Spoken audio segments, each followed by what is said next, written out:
Hoy vamos a leer el capítulo número 2 del libro de Joan Brady, Dios vuelve en una Harley. El final de mi turno parecía no llegar nunca, cuando el reloj dio las 11:30. Cualquiera hubiera pensado que yo era la cenicienta del cuento al sonar las campanadas de medianoche. Di un breve y apresurado informe a las enfermeras del turno de noche y luego salí disparada en dirección a la entrada principal, dejando tras las puertas sin luz la melodía mecánica de los sistemas de respiración artificial y los monitores cardíacos. No me importaba lo más mínimo. De hecho, hacía mucho que todo había dejado importarme. Era una pena pensar que en otro tiempo la ingenuidad me volvía tan compasiva que experimentaba cada punzada de dolor de mis pacientes. Pero se acabó. Lo que antes había sido un pozo sin fondo de negación y empatía se había vuelto un agujero seco y vacío. No quedaba nada que ofrecer, ni nada que llevarse si alguien lo intentaba. Aquella noche, el único dolor que sentía era el mío propio. Esta era la nueva Christine Moore. Iba a poner todo mi empeño en volverme más egoísta. Por una vez saldría corriendo de esta casa de desgracias y pondría a salvo mi propia miserable vida, y los demás que se apañaran. Cuando me vi sentada en mi Toyota Celica 91, me di cuenta que en los últimos tiempos sentía más aprecio por mi coche que por cualquier ser humano, del pasado o del presente. Conduje hasta un bar próximo situado junto a la playa, donde sabía que podría tomarme tranquilamente una copa a solas, sin tener que aguantar a un montón de camorristas neoyorquinos o benis, como a nosotros los lugareños nos gusta llamarlos. Que nadie me pregunte por qué les apodamos así, no tengo ni idea. Alguien empezó a hacerlo y se quedaron con el nombre. Como es natural, los neoyorquinos no saben aceptar una broma y tuvieron que vengarse llamándonos desenterradores de almejas. ¿Qué le vamos a hacer? Los veraneantes era lo que menos me importaba aquella noche, siempre que me dejaran a sola con mi desdicha. El plan era empezar a estar completa y plácidamente aturdida, y arrinconar todo rastro del dolor experimentado aquella noche en lo más recóndito de mi cerebro. Entonces, y solo entonces, empezaría a elaborar una lista de todas las cosas que había decidido odiar y, por supuesto, los hombres la encabezarían. El primer Absolut con soda me subió directamente a la cabeza, ya que no había cenado gran cosa después de reparar en la flamante alianza de oro de Michael. Con cada sorbo iba dibujando mentalmente la destrucción en masa de células cerebrales, momento en que comprendí que, puesto que seguía pensando como una enfermera, era necesario tomar una segunda copa para dejar de hacerlo. ¿Cómo podía Michael haberme hecho aquello? Le había querido con toda mi alma, por no hablar de otras partes del cuerpo. Estaba convencida de que yo la había amado como Sheila Collins no lo haría nunca. ¿Por qué los hombres siempre acaban siendo tan superficiales y decepcionantes? Y Michael no había sido el único, ni con mucho. Antes y después de él había habido una larga procesión de tipos hipócritas y egoístas. Pero ver a Michael aquella noche, verlo tan puñeteramente feliz, era la gota que colmaba el vaso. El camarero de la barra me colocó delante un segundo Absolut con soda y yo no protesté. Debía de notarse a las claras que me hacía falta, sentada en aquel taburete, evaluando la carcasa vacía que constituía mi vida. Allí estaba yo, con 37 años, atrapada en una profesión que había dejado importarme. Yo sabía que ya no tenía deseos de seguir siendo enfermera, pero tampoco tenía ningún interés por volverme a las aulas para procurarme una nueva carrera, ajena a lo que había hecho hasta entonces. Todo aquello exigía un esfuerzo excesivo para una persona tan hastiada como yo. En cierto modo, había permitido que mi profesión hiciera conmigo exactamente lo que habían hecho los hombres, vaciarme de toda emoción para arrojarme luego como una bandeja desechable de instrumental quirúrgico. Eché una ojeada al espejo que había al otro lado de la barra, y lo único que me devolvió la mirada fue el reflejo de un ser humano sumamente cansado y solitario. A mis espaldas todo el mundo parecía estar emparejado, o como mínimo intentaba estarlo, aunque me alegré de estar sola. Sabía por todos los cursillos de psicología que había seguido que aquella era una conducta destructiva, pero francamente no me importaba un pimiento. No existía la otra persona significativa, ni entraba en mis planes empezar a buscarla. Además, vaya término más estúpido. Por supuesto que era mejor que usar novios. Había dejado de llamarlos así el día que cumplí 30 años. Novio era un término demasiado juvenil y por otro lado, cuando llegas a los 30 se supone que tienes un marido, no un novio. Hacía ya 7 años que había pasado el plazo. Luego estaba mi continuo problema de peso. No es que nadie pudiera considerarme gorda aparte de mí misma, pero las hamburguesas rápidas y la falta de ejercicio regular estaban empezando a hacer mella en mis caderas últimamente. Y todo junto hacía que me sintiera más desgraciada de la que ya era, si eso era posible. Di otro sorbo distraído a la bebida y recapitulé mis pensamientos. Era una enfermera gorda, confundida y solitaria, que ni siquiera podía recordar qué significaba sentirse feliz. Aún peor, Michael Stein era rico y dichoso, se mantenía en excelente forma y estaba casado. Al parecer la única esperanza que tenía de cambiar mi vida, aunque fuera de forma insignificante, era renunciar a las dos únicas cosas con las que verdaderamente disfrutaba, los hombres y la comida rápida. Bueno, probablemente no encontraría excesiva dificultad de renunciar a los hombres. En cierto modo sería como renunciar a las migrañas. Sin embargo, desechar la comodidad y la conveniencia de la comida rápida hacía que experimentara un vacío y una pérdida insoportable. Bebí otro trago, decidida a disfrutar de los últimos momentos libres de culpabilidad antes de iniciar otra dieta rigurosa. Fue en ese momento cuando algo extraño sucedió. Noté que alguien me observaba desde la puerta. No podía verle lo bastante bien como para discernir algún rasgo distintivo, porque la luz brillante de la entrada destacaba su silueta y oscurecía sus rasgos. Así que, ¿cómo podía asegurar que me estaba observando? Ni idea. Lo sabía sin más. Por algún motivo mi mente no ponía en duda que aquella figura me estaba escudriñando con una especie de implacable microscopio de gran potencia. Descarté la idea y la atribuí al alcohol que poco a poco iba calando en mis células cerebrales. ¿Qué hombre en su sano juicio iba a fijarse en mí? Con los años había acabado resignándome. Era obvio que me estaba aislando. Interponía un muro invisible que cualquier hombre con un mínimo de inteligencia, si es que quedaba alguno, reconocería enseguida. Visto lo cual decidiría trasladarse a pastos más verdes. No obstante, y pese a no poder verle muy bien, había en él algo muy atrayente. Lo más probable era que estuviera siendo víctima de un espejismo, pues otra cosa no tenía sentido. Por entonces yo todavía no era consciente de que las cosas no siempre tienen sentido. Le observé más atentamente mientras avanzaba a paso largo hacia el bar, mientras la banda terminaba la última pieza de su actuación. No es que fuera especialmente atractivo o singular según los criterios habituales, pero destacaba inmediatamente entre los chiflados, borrachos y pringados de turno. Todo en él denotaba dominio, desde el pelo oscuro corto por delante y largo por detrás, hasta la camiseta descolorida y la cazadora negra de motorista con las mangas remangadas. Para sorpresa mía, deambuló con parsimonia hasta mi lado, y con una voz un poco áspera, aunque increíblemente melodiosa, hizo un gesto con la cabeza al camarero y pidió una soda con zumo de arándano. Esto no solo me divirtió, sino que despertó mi curiosidad. Era innegable que el tipo tenía presencia.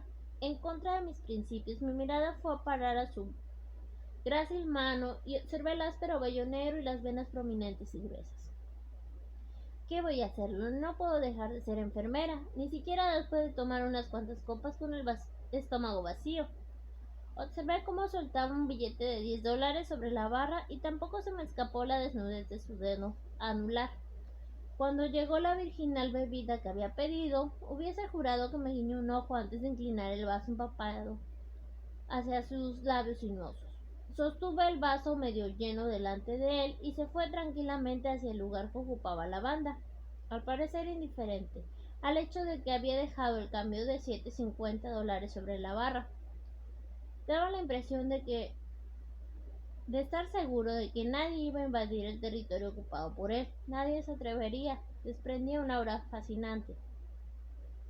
No podría asegurarlo, pero tuve la sensación de que me dejaba momentáneamente atrapada en su mirada cuando pasó con parsimonia junto a mí.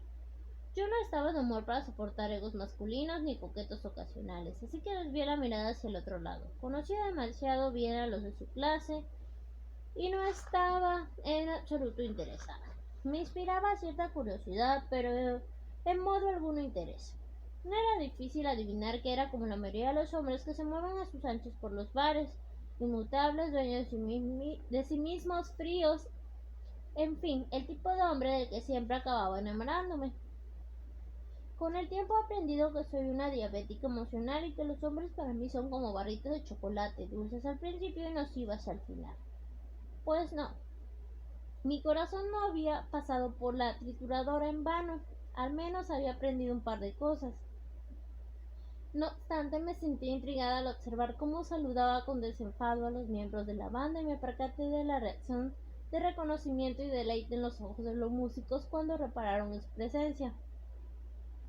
Supuse que él también tocaría algo, ya que la mayoría de músicos vuela a distancia a un compañero artista.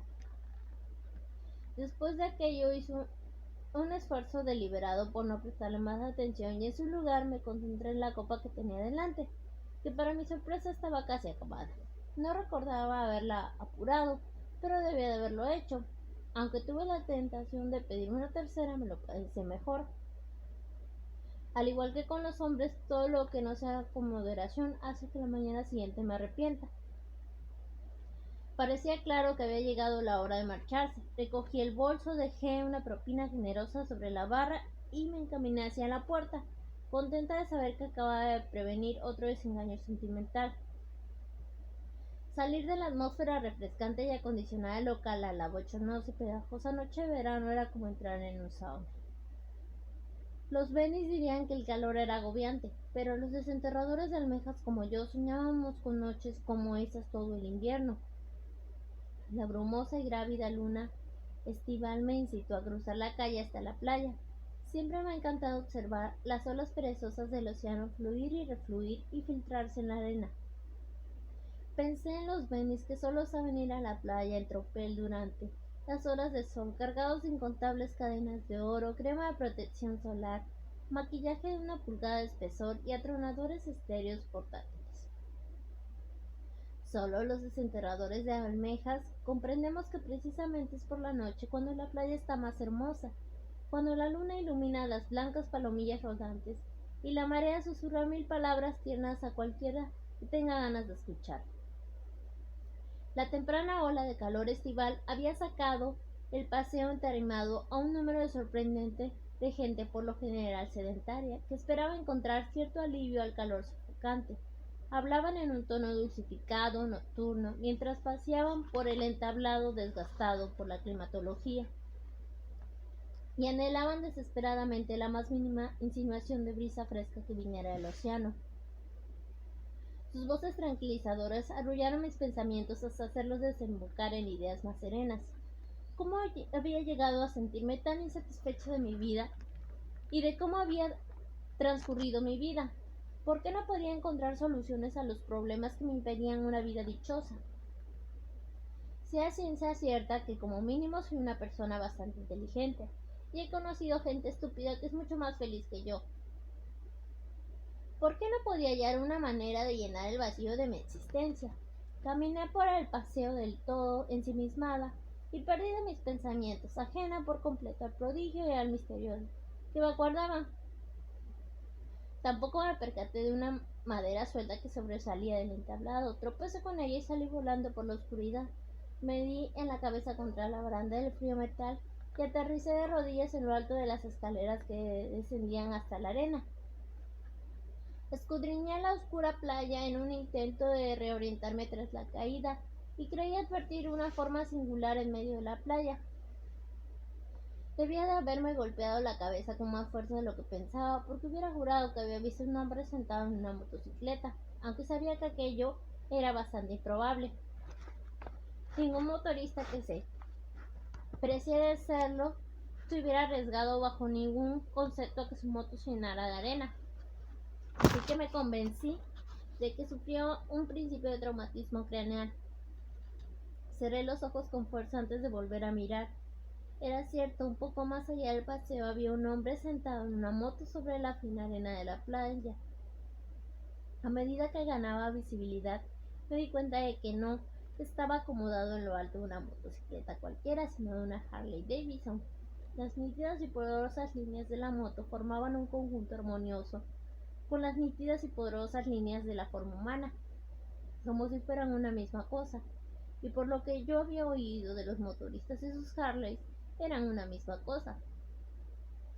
La silueta del hombre y su moto se recortaba contra el telón del fondo de la enorme y brumosa luna, de las que solo se ven en verano.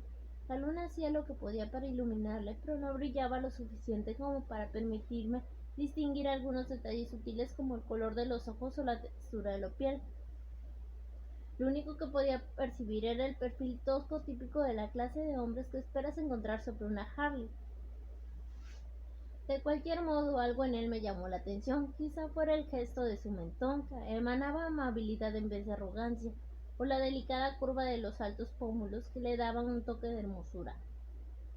Aunque a primera vista causaba una impresión un poco intimidadora, cuando más lo estudiaba menos amenazante se volvía. Aquel hombre transmitía una sensación de paz, lo cual me intrigó profundamente.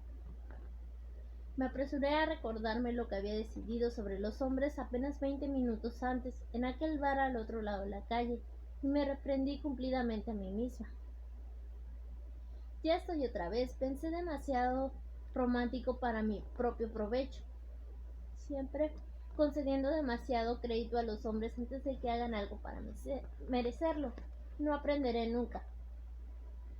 Sí que aprenderás. Las palabras llegaron flotando por el aire pegajoso desde su dirección en tono suave y amable. Pese a lo inesperado, la voz no me sorprendió, pero bien mirado, tendría que haberme sorprendido. Aquello solo lo había pensado, estaba segura de que no lo había dicho en voz alta. ¿Cómo era posible que él me hubiera oído y por qué me había contestado? Quizás sencillamente él estuviera a su vez pensando en voz alta sin pretender en ningún momento que sus palabras se oyeran. Seguro de eso se trataba, no era más que una coincidencia un tanto peregrina. La suave voz flotó otra vez en el aire cálido de la noche. ¿No sabes que no existen las coincidencias? Ni nada por el estilo, preguntó. Todo lo que sucede, por insignificante que sea, forma parte del fluido universal. Aquello ya era demasiado. ¿Quién eres tú? Insistí en saber a la vez que captaba una insinuación de su hermosa dentadura blanca a través de su sonrisa. No tengas miedo, murmuró con exquisita cortesía. No me asustas, le respondí con un pelín de excesiva confianza para alguien que seguía a rodillas después del tropezón anterior. No dijo nada, no le hacía falta. Se limitó a ofrecerme la mano derecha y esperó pacientemente a que yo descendiera las escaleras para tomarla. Yo estrecharle la mano, estaba chalado. ¿Acaso parecía tan estúpida? Era evidente que este individuo tenía mucho que aprender sobre las mujeres. Por favor, dijo, con el tono de voz preciso y la mezcla adecuada de amabilidad y dulzura en el rostro. Definitivamente el tipo tenía muy poco que aprender sobre las mujeres.